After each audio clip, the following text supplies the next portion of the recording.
감사합니다. 우리 하나님 말씀 창세기 3장 20절에서 24절 말씀입니다. 창세기 3장 20절에서 24절 말씀. 우리 한 목소리로 함께 하나님 말씀 받들어 읽겠습니다. 시작. 아담이 그의 아내의 이름을 하와라 불렀으니 그는 모든 산자의 어미가 됨이더라. 여호와 하나님이 아담과 그의 아내를 위하여 가죽 옷을 지어 입히시니라. 여호와 하나님이 이르시되 보라, 이 사람이 선악을 아는 일에 우리 중 하나같이 되었으니 그가 그의 손을 들어 생명나무 열매도 따먹고 영생할까 하노라 하시고, 여호와 하나님이 에덴 동산에서 그를 내보내어 그의 근원이 된 갈게 하시니라. 이같이 하나님이 그 사람을 쫓아내시고 에덴 동산 동쪽에 그룹들과 두루 도는 불칼을 두어 생명나무의 길을 지키게 하시니라. 아멘. 남자답게 하나님 같이라는 제목을 좀 붙여봤습니다. 이 제목만 보시고서는 도통 이게 어떤 말씀을 나누게 될까 아마 짐작하기가 좀 어려우시리라 생각을 합니다. 이중적 좀 의미들이 있는 표현들이에요. 다 남자답게, 그 여성분들에게 남자답게 안 어울리죠. 또 하나님같이, 우리가 어떻게 하나님같이 되겠어요? 근데 이 두 호칭 속에, 이 두 개의 표현 속에 들어있는 성경의 메시지가 오늘 본문 속의 메시지이기도 합니다. 그래서 오늘 이 말씀을 다 나눌 수 있을지, 아니면 다음 주까지 좀 이렇게 두 번으로 나누게 될지는 계속 말씀 나누면서 좀 같이 고민해 보시고, 오늘 이 말씀을 통해 하나님께서 저와 여러분들에게 좀 주시는 명확한 좀 주님의 마음, 좀 이 세대를, 이 세상을 향한, 파탄난 이 세상을 향한 주님의 마음을 우리가 듣고, 그 주님의 마음을 우리의 삶에서 또 우리 주변으로 이렇게 흘려보내는 작은 통로의 역할을 잘 감당할 수 있게 되기를 먼저 축복드립니다. 우리가 지금까지 계속 살펴본 바, 하나님은 인간의 그 타락, 아담과 하와의 타락으로 인하여 육신의 정욕, 안목의 정욕, 이생의 자랑을 삶의 어떤 힘, 동력으로 삼고 살아가는 인간, 그래서 타락을 벗어날 수 없는 인간이 되었고, 그 타락한 결과로서 파탄이 났다. 그러니까 우리의 몸도 파탄나고 정신도 파탄나고 사회적으로 파탄이 나고 관계적으로, 그리고 이 자연 생태계까지 다 파탄이 나는 그런 세상 속에 살고 있다. 그리고 그 파탄의 회복은 절대로 사람의 힘으로는 이루어낼 수 없고, 오직 예수 그리스도 안에서만 그 파탄의 현장에서 벗어날 수 있게 된다. 완전히 회복될 수 있다라고 하는 것을 하나님께서 오늘까지 이 지난 주까지의 말씀을 통해 계속 우리에게 말씀해 주셨습니다. 그것은 한마디로 그 하나님의 섭리가 이 성경을 통해 나타나고, 또 인간을 창조하시고 타락하고 구원하시는 이 모든 역사를 가리켜서 구속사라고 말을 하죠. 구속사. 이 구속사 안에서의 인간의 자리는, 인간은 아무것도 할 수 없다. 이것이 구속사가 인간에게 주는 메시지이고, 인간은 구속사 안에서 발견해야 하는, 말하자면 인간 자신의 정체입니다. 인간은 스스로 아무것도 할 수 없다. 그런데 이 구속사를 아는 우리들은 구속사가 나타나는 이 현세 속에서 이제 살면서 우리는 그 구속사를 알지만 세상은 구속사를 모른단 말이에요. 그래서 이 세상의 역사, 소위 이걸 조금 어떻게 표현할지 몰라서 제 나름대로는 그냥 세속사라고 표현을 해볼게요. 이거는 뭐 중립적인 의미예요. 이게 뭐 나쁘다, 구속사와 반대되는 개념으로 말씀드리는 것은 아니고 일반적으로 우리가 학교에서도 배우고 또 보고 듣고 경험하는 이 모든 인간의 역사를 세속사라고 놓는다면 그 세속사에서의 주인공은 누굽니까? 인간입니다. 그래서 인간은 뭐든지 할 수 있어야 되고 인간에게는 무한한 가능성이 있어야 돼요. 그것이 세속사를 통해서 인간이 찾고 발견하려고 하는 메시지이죠. 지난날의 인간의 모든 과오 그리고 경험들을 통해서 그 역사를 통해 배우고 익힌 것을 앞으로 더 나은 미래와 역사를 창조하는데 잘 사용해야 한다. 이것이 세속사의 메시지예요. 구속사는 그 세속사를 품고 있으면서 또한 세속사 안에 곳곳에 담겨져 있는 하나님의 역사입니다. 그래서 그 하나님의 역사인 구속사의 주인공은 당연히 하나님이 주인공이시고 그 주인공이신 하나님께서 아무것도 아닌 인간을 선택하여 구원에 가시는 과정, 그것을 구속사로 설명하는데 그 구속사는 이 오직 성경 안에 그 의미가 다 담겨져 있기에 성경을 떠나서는 구속사를 알 수도 없고 세속사 속에 곳곳에 숨어 있는 그리고 이 세속사를 통해 흐르는 하나님의 구속사를 절대로 발견해 낼 수가 없습니다.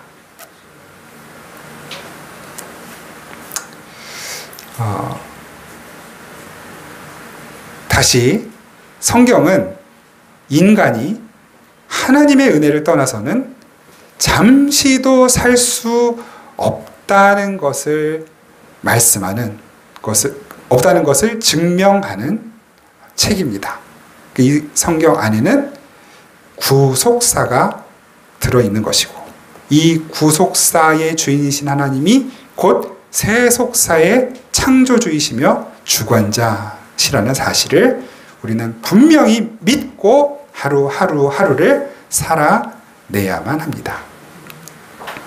그 구속사, 세속사 속에 하나님은 우리에게 돕는 배필을 주셨습니다. 그 돕는 배필은 단지 부부만을 의미하는 것이 아니라 예수 그리스도를 머리로 한 그 안에서 서로 지체된 형제들, 그 지체된 믿음으로 하나 된 가족들을 이제 나타내는 말이기도 하죠.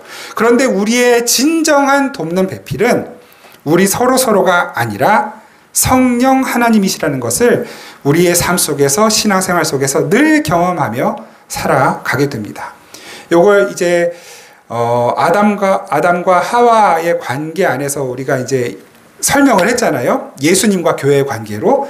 그래서 그 신부의 역할을 하는 신부로 부름받은 교회. 그 신부를 그래서 우리는 여자라고도 칭하는 것이고 그 여자를 위해 돕는 배필이 되는 신랑, 그분이 곧 예수 그리스도이시고 성령 하나님이시라는 것. 그래서 성령님을 이제 요한복음에서는 보혜사 이렇게 부르죠. 그러니까 우리 이 인간 역사 속에 우리 인간을 도와 완성시키실 돕는 배필은 오직 누구시다? 성령 하나님, 예수 그리스도. 진정한 신랑은 예수밖에 없다라는 사실을 믿고 확인하시고 또 경험해 가야만 하는 것입니다.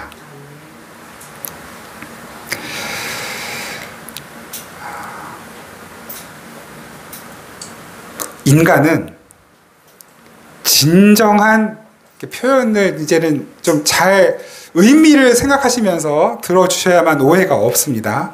그러니까 인간, 그 신부, 여자로 부름받은 모든 인간은 진정한 남자, 신랑으로만 완성이 돼요.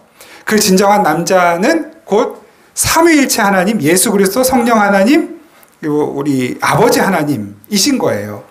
그러면 이 신부로 부름받은 인간의 자리는 어디인가? 인간의 자리는 어디인가? 신랑을 기다리는 자리. 신랑을 기다리는 자리. 하나님의 도움, 신랑의 도움을 기다리는 자리. 아무것도 할 수 없어서 다소곳이 그 신랑만을 오매불망 학수고대하며 기다리는 그 자리가 우리 모든 인간의 자리인 것입니다. 그 자리에서 신랑을 바라보고 기대하고 또 생각하고 상상하고 묵상하고 그리고 그리워하고 그리고 신랑을 연구하고 공부하고, 이것이 신부의 자리, 곧 교회의 자리이며 인간의 자리여야만 하는 것입니다.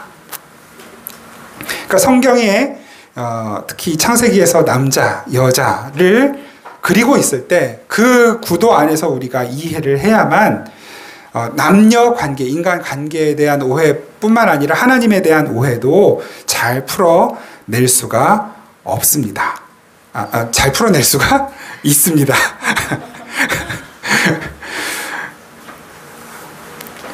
한번 좀 마음속으로 이 시간 그렇게 한번 좀 고백하면 좋겠습니다.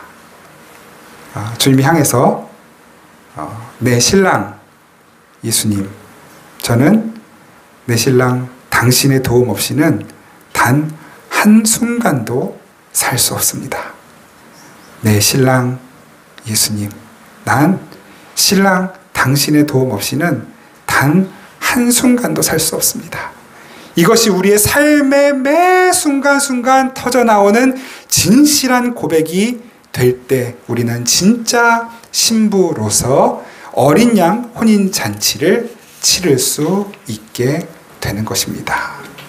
그래서 하나님의 백성들을 성경에서는 신부, 그리고 여자, 교회, 이런 여러 가지 언어로 소개하고 설명하고 있는 것이죠. 하나님은 인간들에게 이런 남자의 역할도 주셨어요. 왜 남자의 역할을 주셨을까? 그 남자의 역할을 잘 수행하면서 네가 얼마나 그 여자를 높이 세울 수 있고 완성시킬 수 있는 존재인지를 확인해라 라고 남자의 역할을 주셨을까요? 우리는 알고 있습니다. 그렇게 안 된다는 것. 우리는 내가 내 스스로 남자의 역할을 해보겠다고 내 자신을 드러내면 드러낼수록 안타깝지만 여자에게 저승사자 같은 역할만 하고 있다는 것을 확인해 가고 있습니다. 나의 남자의 역할을 진정한 신랑이신 예수 그리스도께 맡겨드릴 때라야 비로소 여자가 여자다워진다는 것을 늘 확인하고 있는 거예요. 이것이 단지 부부 관계뿐만 아니라 모든 인간 관계에서 그렇습니다. 내가 남자답게 남자로서 마치 하나님처럼 예수처럼 성령처럼 그 역할을 내가 감당하려고 하면 우리는 천사 같은 존재, 정말 보디가드 같은 멋있는 그런 백마탄 왕자님 같은 존재가 아닌 그 상대방을 늘 나락으로 끌고 가는 저승사자 같은 역할만 하게 될 뿐인 것입니다. 그런 사람들이 모여 있는 곳, 바로 그곳이 세상입니다. 그래서 그 사람들이 자기 역할을 잘 해내면 해낼수록 자꾸만 세상은 파탄으로 밀려가게 되는 것이에요. 모든 인간은 자신의 불가능함을 인정하고 모든 것을 가능케 하시는 하나님만을 절대적으로 의존하는 자리로 가야만 합니다.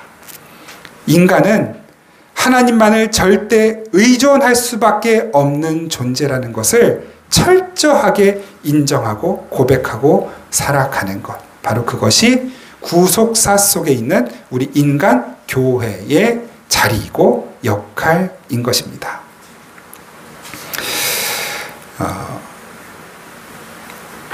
하나님의 은혜를 떠난 모든 인간들은 남자를 기다려야 하는 여자입니다. 이게 이제 어떤 의미인지 오해 없이 들리십니까?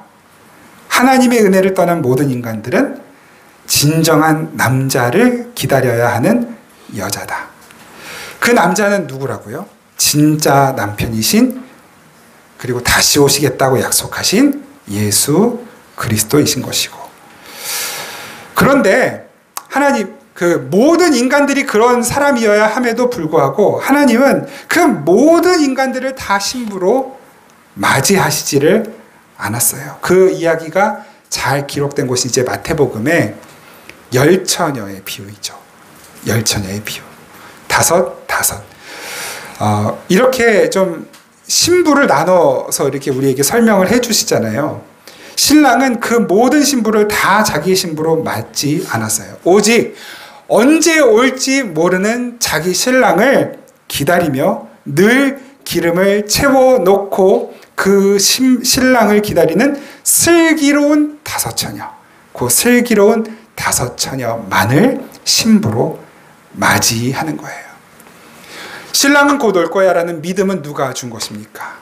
그 처녀가 스스로 만들어낸 것이 아닙니다. 그 믿음조차도 신랑이 준 것이죠. 기름을 준비한 슬기로운 다섯 처녀. 이게 자고 있다, 깨어 있다라는 개념으로는 설명이 좀 잘 안 되는 거예요. 왜냐하면 열 처녀가 다 자고 있었어요. 다 자고 있었는데 신랑이 왔을 때 불을 밝힐 수가 없었던 거예요. 다섯 처녀는 늘 기름을 준비하고 있었기 때문에 불을 밝힐 수가 있었던 것이고요. 그 차이예요. 졸리면 자야지 어떻게 해요. 잠도 안 깨고. 그래서 1992년 10월 28일 날 예수님께서 재림하신다는 그 다미선교의 그 얼토당토하는 주장을 믿는 일단의 무리들이 잠을 안 자고 기다린 거 아닙니까? 잠을 안 자고. 그 덩달아서 다른 그 언론계까지 다 잠을 안 자고 혹시나 설마 하는 마음으로 이제 그 다미선교의 현장을 기다렸던 거고요. 그러니까 이제 지나고 나니 너무 어리석은 일들이었고 차라리 그 시간에 잠을 잤으면 피곤하지라도 않을 텐데 잠도 못 자고 피곤하고 기다리던 예수님도 안 오시고 창피는 창피대로 당하고. 근데 그것이 단지 그 당시의 다미선교회의 모습일 뿐만 아니라 사실 지금 이 시대에 많은 교회와 많은 목회자들과 많은 성도의 모습인 것 같아서 너무너무 괴롭고 안타까운 것이 또 우리들의 마음인 것이죠. 이렇게 성경은 반복적으로 성도를 가리켜 남편을 기다리는 신부, 그 등불에 기름을 채우고 남편을 기다리는 신부로 설명하는 것입니다. 고린도후서 11장 2절 말씀 같이 한번 읽겠습니다. 고린도후서 11장 2절을 제가 안 드렸던가요? 네. 제가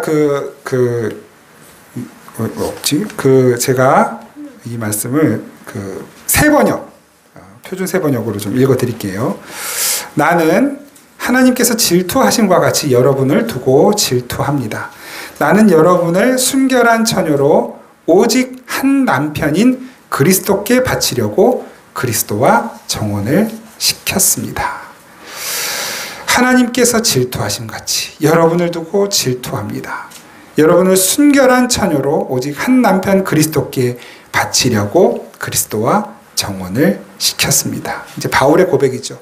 교회를 가리켜 그리스도와 정혼한 신부라고 이야기하는 것이고, 그 신부가 세상의 다른 것에 눈을 돌릴 때 하나님은 질투하시는 하나님이 되시는 것이고, 바른 믿음을 가진 성도들은 그런 잘못된 이들을 바라보며 마음 아파하는 것이죠. 계시록 21장 2절과 9절 또한 제가 한번 읽어드리겠습니다. 표준 세번역입니다. 나는 또 거룩한 도시 새 예루살렘이 남편을 위하여 단장한 신부와 같이 차리고 하나님께로부터 하늘에서 내려오는 것을 보았습니다.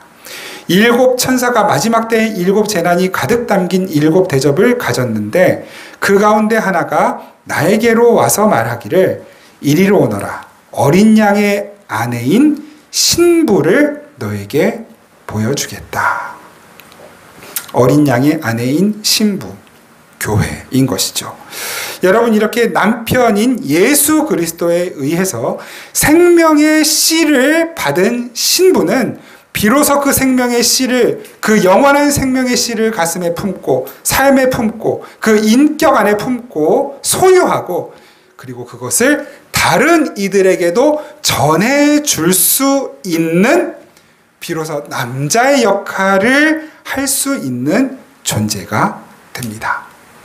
예수 그리스도를 신랑으로 맞아 그 예수의 생명을 받은 교회만이 세상을 향해 그 생명을 전해줄 수 있는 남자의 역할을 할 수 있게 되는 것이에요. 이걸 다른 말로 제사장 역할이라고도 말해요. 제사장 역할. 그래서 성도를 신부라고도 표기하지만 아들이라고도 표기하는 거예요. 아들. 로마서 8장 14절 말씀. 같이 읽겠습니다. 시작. 무릇 하나님의 영으로 인도함을 받는 사람은 곧 하나님의 아들이라. 아멘. 이렇게 성도는 하나님 앞에서는 여전히 하나님의 생명으로만 존재할 수 있고 하나님을 절대적으로 의지해서 살아야만 하는 신부인 것이지만 이 세상, 세속사 속에 존재하고 있는 이 세상 사람들 앞에서는 그 생명의 씨를 품은 유일한 존재로서 하나님의 생명을 전달해주는 아들의 역할을 하는 아들로서, 남자로서 설 수 있게 되는 것입니다.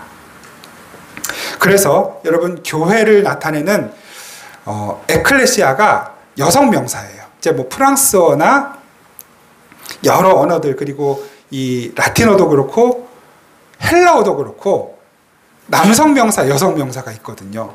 근데 이 교회를 뜻하는 말이 여성 명사예요. 신부이기 때문에. 그런데 그 교회를 가리켜 아들이라고, 남자라고도 부르는 것이에요. 그러니까 우리는 이 땅에서 하나님의 생명을 받아서 하나님의 백성으로 존재하면서, 신부로 존재하면서 동시에 그 하나님의 생명을 아직 돌아오지 않은 나머지 하나님의 백성들, 아직 교회로 서지 못한, 아직 성도 되지 못한 다른 하나님의 소유인 백성들에게 전해주는 아들의 역할을 하게 되는 것입니다. 그래서 성경은 우리 남녀를 구분하지 않고 하나님의 백성들 모두를 하나님의 아들이라고 부르는 거예요. 이렇게 하나님의 생명의 씨앗을 받은 성도들은 그 씨앗이 온전한 생명으로 잘 자라도록 자신의 모든 것을 다 소비해서 애쓰고 노력하게 됩니다. 이제 마태복음 13장에 그 천국의 비유 중에 씨 뿌리는 자의 비유를 말씀하시잖아요. 돌짝밭, 길가, 또 가시덤불, 그다음에 좋은 땅. 그러니까 그 씨앗을 품은 밭은 그 밭 안에 있는 모든 자원, 그 모든 자원이라는 것은 곧 그 땅이 품고 있는 영양분이겠죠. 그 영양분을 어디다 씁니까? 그 씨앗이 자라나게 하는데 쓰는 거예요. 저와 여러분들의 삶 속에 예수라는 생명의 씨앗이 들어왔어요. 우리는 이제 죽지 않아요. 그런데 그 예수의 생명의 씨앗이 우리 안에서 열매로 자라도록, 열매로 드러나도록, 성령의 열매로 나타나도록 우리 안에 있는 모든 자원들, 지식, 감정, 의지, 경험, 모든 자원들을 다 동원하여 그 열매가 자라는데 소모하는 거예요. 그것은 낭비가 아니에요. 허비가 아닙니다. 그것은 아름다운 헌신이며, 조금 세상 말로 하면 투자이며, 실패 없는 투자이며, 가장 복된 소비인 것입니다. 생산적 소비. 그렇게 우리의 삶을 통해 그 성령의 열매, 예수의 열매, 생명의 열매가 맺히면 우리의 주변에 있는 이들이 그 열매를 따먹고 생명을 얻는 거예요. 여러분, 이렇게 아름다운 관계를, 이렇게 아름다운 이 흐름을 이단 사이비는 다 어디에다 어떤 식으로 적용하냐면 그 소위 교주의 육체에다가 다 맞춰버려요. 교주의 육체에다. 그러니까 교주가 무슨 짓을 해도 신도들이 아무 말을 못하는 거예요. 그 별의별 나쁜 짓을 해도. 이단 사이비에 그렇게 속는 거예요. 그 똑똑한 사람들이. 문선명에게 속고, 정명석에게 속고, 이초석에게 속고, 또 이재록에게 속고, 나에게 생명을 씨앗을 주시는 위대한 목자님, 재림 구주님, 그건 육체적인 관계를 말하는 것이 결코 아닌 것입니다. 예수 안에 있는 그 생명, 오직 예수만 신랑이라니까요. 예수만. 저는 이제 어쨌든 이게 생물학적으로 남자이기 때문에 아이를 이렇게 임신할 수가 없어요. 가끔 임신한 것처럼 보이시기는 했겠지만 임신한 게 아니었어요. 지금 이게 배가 없어진 거는 출산해서 그런 게 아니에요. 그러니까 이 여성이 아이를 갖고 10달 동안을 그 생명을 이렇게 내 안에 품고 있다는 그걸 절대로 알 수가 없어요. 저는 알 수가 없어요. 그러니까 물어봐서 뭐 그 여자분들이 혹은 아내가 그런 걸 얘기를 해줘도 저는 그렇구나 할 뿐이지 그걸 절대로 몰라요. 남자들은 몰라요. 그런데 그 여성이 아이를 품었을 때 그 삶이 바뀌는 건 알아요. 그냥 옆에서 보아서 알고 조금 간접 경험을 해서 알아요. 아이가 뱃속에 생기면 그 엄마가 섭취하는 모든 영양분은 아이를 위해 소모됩니다. 그 아이는 엄마가 섭취하는 영양분을 다 흡수하면서 그 안에서 점점 성장해 가요. 그걸 성경은 나의 옛사람을 죽여 새 사람을 탄생시키는 것으로 설명하죠. 옛 자아를 죽여 새 자아로 태어나는 것으로 설명해요. 옛 자아를 완전히 소비해서 그것을 죽여서 새 생명을 탄생시키는 거예요. 새 사람을 입어가는 것입니다. 모든 생체 리듬이 뱃속에 태어나지도 않은 아이에게 맞춰져요. 모든 생체 리듬이. 심지어 음식도 그동안 내가 좋아하던 음식들에게 잘 안 가다고 하더라고요. 뭐 다 그런 건 아니겠죠. 아이가 원하는 음식을 찾게 돼요. 그것을 이제 소위 입덧이라고 그렇게 설명을 하는데 아주 고통스러운 일인 것 같아요. 옆에서 본 바로는. 정말로 입덧을 심하게 하는 분들은 아이가 출생하기 직전까지 10달 내내 그 입덧으로 구역질하고 자기가 먹는 음식은 흡수도 못하고 그마저 조금 흡수되는 음식은 다 아이에게로 흘러가고 아이가 찾는 것을 엄마도 찾게 됩니다. 그 여성을 주장하는 것은 이제 더 이상 그 여성 엄마가 아닌 그 아이가 그 여성을 주장하는 거예요. 그 여자는 엄마는 새 생명인 아이가 원하는 것을 하고 먹도록 표현이 좀 그렇지만 조종받게 됩니다. 여자의 주인이 아이가 되는 거예요. 아이가 주인 노릇하는 것이죠. 그것을 성경은 그리스도가 내 안에 사신다. 그리스도가 내 안에 사신다. 그리스도가 나의 주인 노릇하신다. 이렇게 표현을 하기도 하는 것입니다. 갈라디아서 2장 20절 말씀 같이 한번 읽겠습니다. 갈라디아서 2장 20절 시작. 내가 그리스도와 함께 십자가에 못 박혔나니 그런즉 이제는 내가 사는 것이 아니요 오직 내 안에 그리스도께서 사시는 것이라. 이제 내가 육체 가운데 사는 것은 나를 사랑하사 나를 위하여 자기 자신을 버리신 하나님의 아들을 믿는 믿음 안에서 사는 것이라. 아멘. 이렇게 내 안에 생명으로 들어오신 예수 그리스도에 의해 우리의 옛 사람이 죽어가는 것을 경험하는 우리의 일생을 가리켜 신앙생활 이렇게 표현하는 것이고 조금 더 고상하게 성화 이렇게 표현을 하는 것입니다.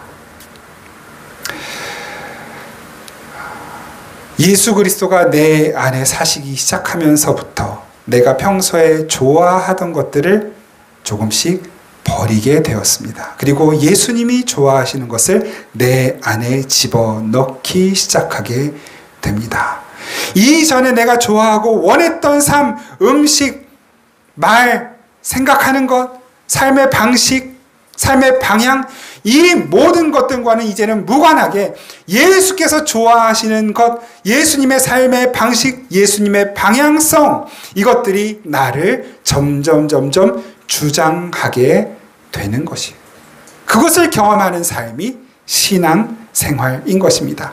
이전에는 전혀 먹어본 적도 없고, 이전에는 전혀 거들떠보지도 않았고, 이전에는 심지어 혐오하던 것들이 예수 그리스도가 내 안에 들어오시자 내가 가장 원하고 바라고 기뻐하는 것들로 바뀌어지게 되는 것입니다. 옷을 입는데도 임산부들이 옷을 입어도 내가 좋아하는 옷을 입을 수가 없어요. 아이에게 맞춰야 돼요. 아이가 편안한 옷을 입게 됩니다. 그러니까 이 여성으로서의 아름다움이 소위 세상이 바라볼 때, 다른 이들이 나를 바라볼 때에 그 아름다움이 드러나지 않아요. 그건 사라져요. 오직 이 아이를 위한 삶으로 나의 삶이 입는 것, 먹는 것, 사는 것, 언어.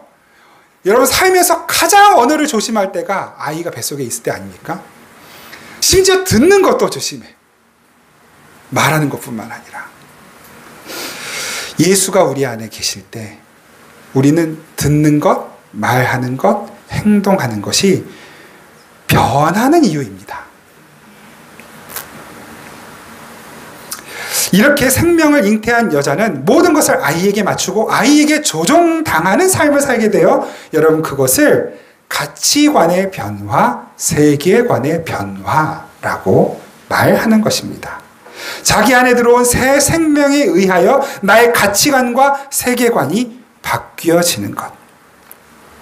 예전에는 남을 밟아서 나의 유익을 챙겨도 전혀 죄책감이 없었어요. 그것이 승리요 경쟁에서 살아남는 것이라고 당연하게 여기며 살았단 말이에요. 어떻게 해서든 성공해서 남을 딛고 남들보다 높은 곳에 오르려는 삶을 살았는데 이제는 나를 비워서 다른 이들의 유익을 구하게 되고 다른 이들보다 낮아지게 되고 다른 이들보다 겸손하게 되고 다른 이들을 기쁘게 섬기는 삶을 추구하면서 그것을 오히려 나의 행복으로 삼을 수 있게 된 것입니다. 어떻게 해요? 내 안에 생명으로 계시는 예수 그리스도가 나의 삶을 그렇게 주관하기 시작했기 때문에 그런 것입니다. 겉사람이 후패해지고 속사람이 날로 새로워지는 삶. 고린도후서 4장에 있는 말씀이죠. 이렇게 겉사람이 낡아지고 속사람이 새로워지는 현상은 결국 내 안에 있는 예수가 나의 옛자 여자를 잡아먹고 결국 하나님의 아들로 새롭게 탄생되는 성도의 신앙생활을 설명해 주는 것입니다. 그렇게 우리는 10달을 채우고 완성되어 어린 양 혼인잔치에 들어가게 되는 것입니다. 이렇게 아이가 좀 이런 과격한 표현을 써서 자꾸만 제가 좀 마음이 거리끼는데 용서하고 이해하시고 들어주시기 바랍니다. 아이가 여자를 잡아먹고 내 안에 있는 예수가 나를 잡아먹고 내가 온전한 하나님의 아들로 다시 태어나기 위해서 무엇이 필요합니까? 해산하는 고통이 필요한 거예요. 해산하는 고통. 해산하는 고통. 그래서 우리가 신앙생활할 때는 반드시 그 해산의 고통이 우리의 삶의 순간순간 경험될 수밖에 없는 것입니다. 신앙생활이 고통스러운 이유가 바로 그거예요. 나의 옛자를 죽이는 건 너무너무 고통스러워요. 예수가 나를 잡아먹는 그 과정은 너무너무 고통스러운 것입니다.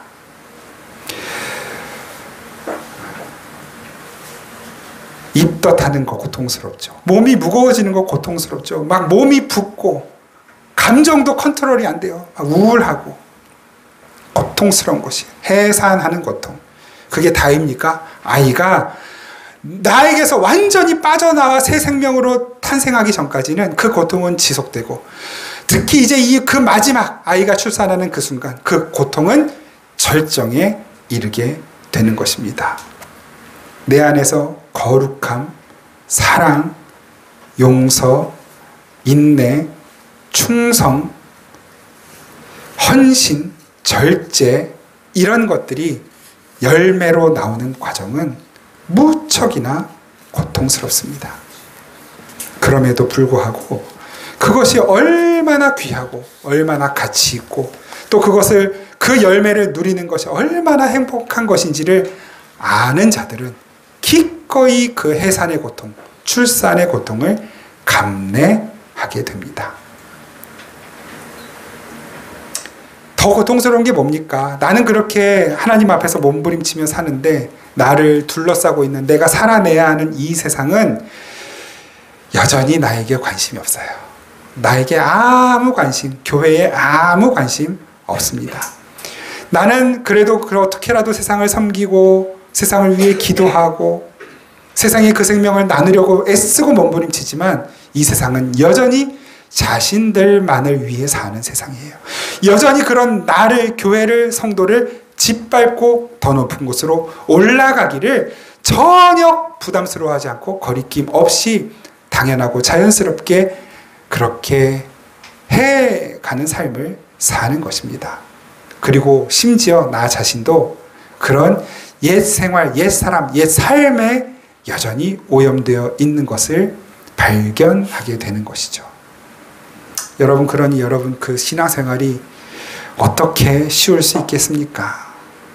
내 옆에 있는 그 지체들의 허점과 부족함과 오류와 잘못들이 어찌 내 옆에 있는 지체들만의 것이겠어요?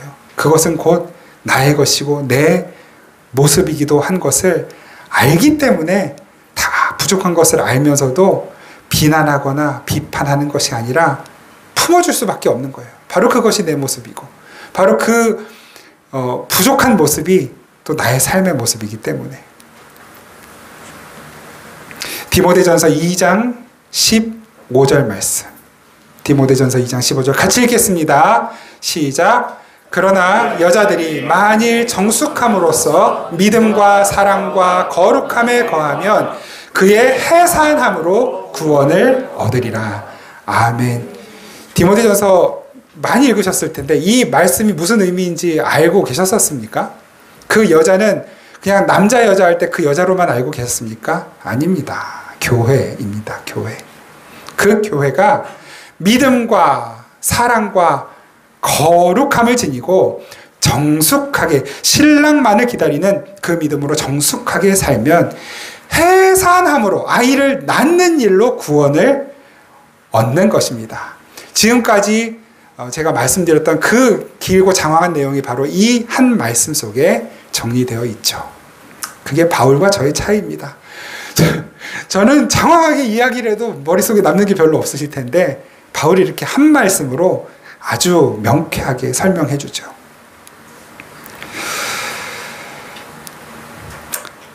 성도인 여자들은 그렇게 정절을 지키고 믿음을 발휘하여 사랑과 거룩함으로 살게 됩니다. 그것이 우리 성도, 교회가 신앙생활을 통해 배우고 구현해내야만 하는 삶이에요. 그리고 그 삶은 마치 매일매일 해산하는 것처럼 고통스럽다는 것도 알게 되었어요. 그러나 그 삶이 여자에게, 그 삶이 교회에게, 그 삶이 성도에게, 그 삶이 바로 나에게 구원을 가져다 준단 말입니다. 그 삶이 나에게 구원인 것입니다.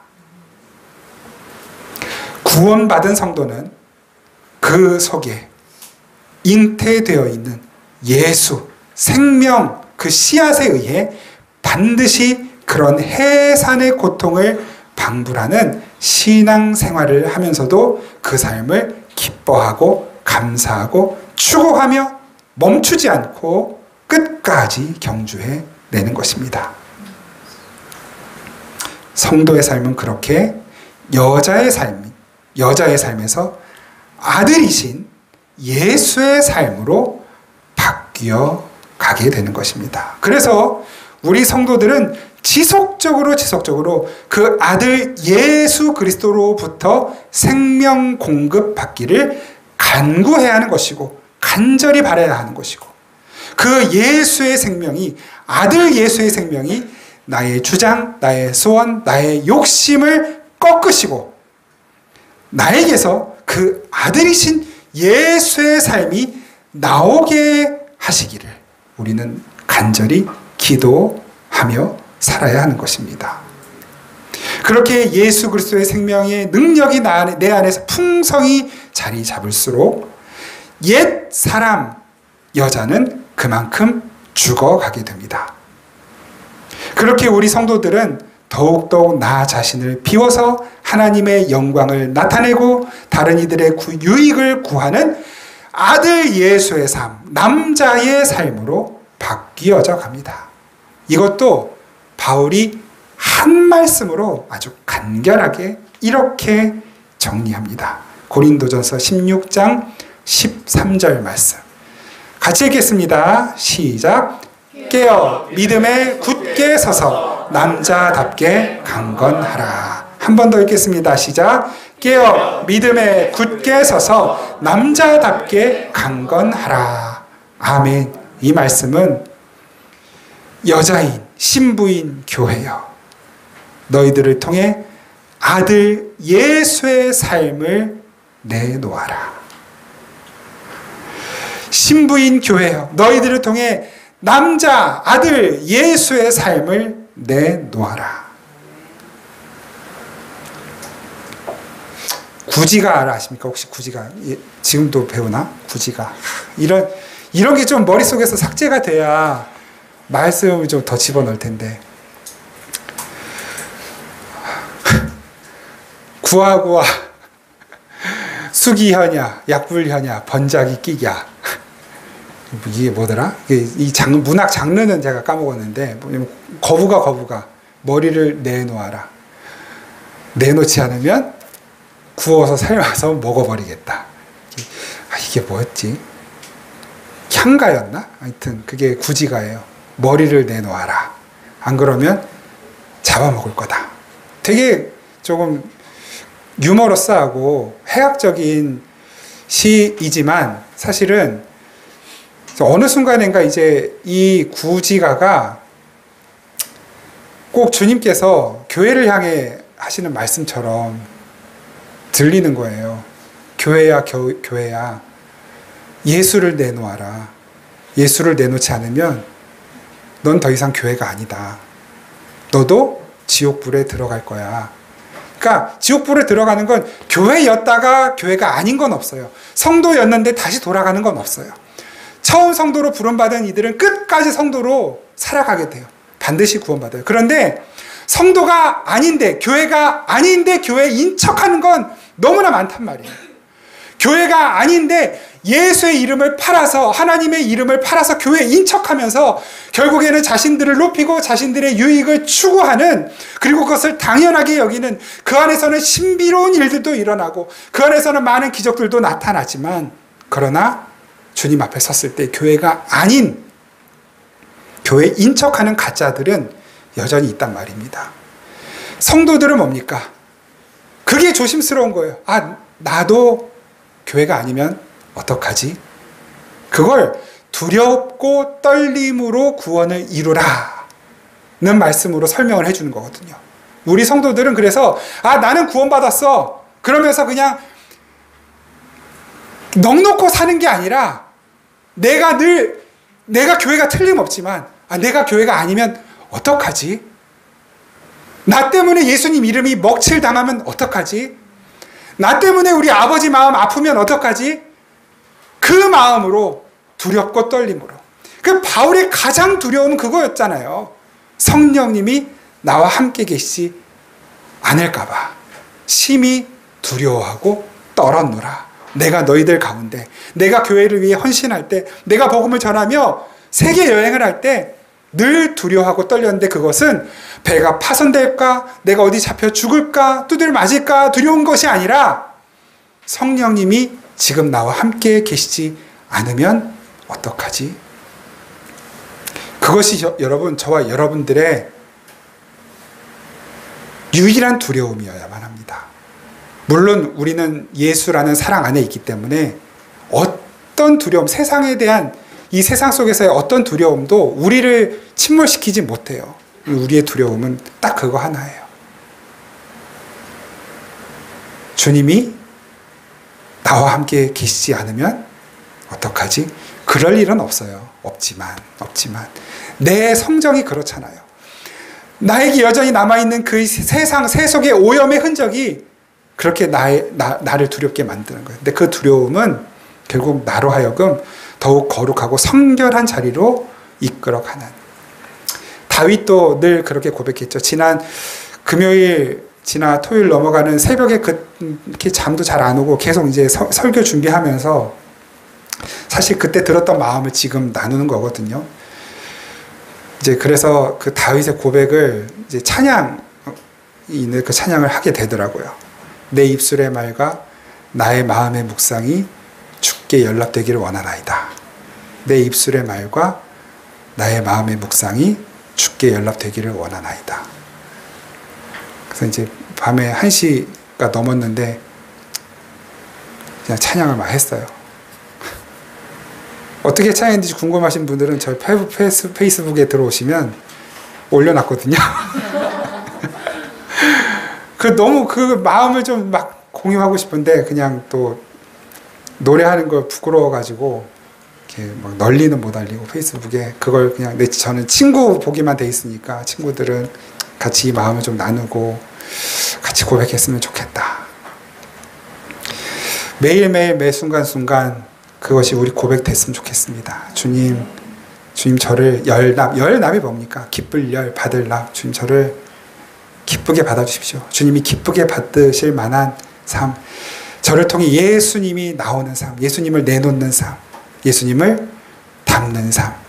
저는 진짜 아무것도 없는데 제 안에 있는 자원은, 제 안에 있는 영양분이라고는 정말 쓸모없는, 진짜 정크푸드에 있는 그런 트랜스 지방 같은 엉뚱한 영양분만 가득하지만, 그러나 그 안에서 그것을 소모하고 소비해서라도 예수 그리스도를 내놓는, 예수님을 닮아가는 그런 남자다운 신부. 말이 이상한가요? 남자다운 신부. 그 남자를 내놓는 삶을 살게 해주십시오. 하나님, 정말 아무리 이리 보고 저리 봐도 내 안에 선한 것이 없습니다. 우리 가정 안에 정말 선한 것이 아무것도 없습니다. 하나님, 이 교회에 선한 것이 없습니다.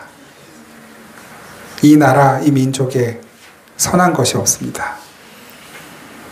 주님이 어떻게 우리를 받으실 수 있을지, 정말 받으실 수는 있는지, 돌아볼 때마다 두렵고 떨리고 또 무섭습니다.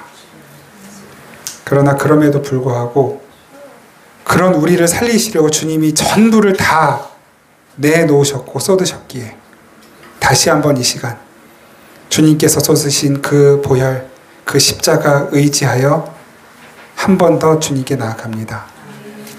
우리를 받으시고 우리를 통해, 우리의 삶을 통해, 우리의 언어, 우리의 행동, 삶의 방식, 우리의 시간 사용, 재정 사용의 모습을 통해, 우리의 습관을 통해 예수가 흘러나오게 하옵소서. 그 생명력이 내 아내에게, 남편에게, 내 자녀에게, 가족에게, 또 이웃에게, 직장에서, 또 가는 곳마다 이 땅의 교회들을 통해 그렇게 흘러가게 하옵소서. 그 생명으로 다시 살게 하옵소서. 예수님의 이름으로 기도드립니다. 아멘.